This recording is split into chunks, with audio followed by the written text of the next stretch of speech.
Uubusin ko lang to para mamaya ataw na ataw tayo. Di ba nalito ako sa akin?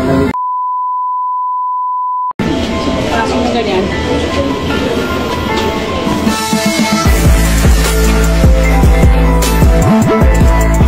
Gusto makatulong eh. Puntahan na rin natin yung pinapasukan ng mga tropa ko. Baka pwede tayo dun. Sige, tama-tama. Mas marami tayong pagtatanungan, mas malaki ang chance natin makahanap ng trabaho. Magdalian mo na rin dyan. Basta siguraduhin nyo na matino at maayos ang papasukin yung trabaho, ha? At pwede ba iwas sa gulo, ha? Anong kain and action!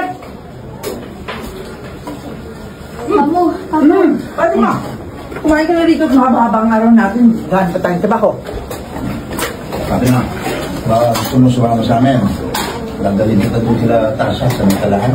Baka naghahanap sila ng tindera doon. Naku, si Fatima, hindi yan sa kama. Uy, ano kala mo sa pamangkin mo? Batugan? Hindi naman sa ganun, Mamu. Nakahanap na kasi ng trabaho. Assistant ko nun sa butik nila dyan sa Atoysa. Sa kanila talaga.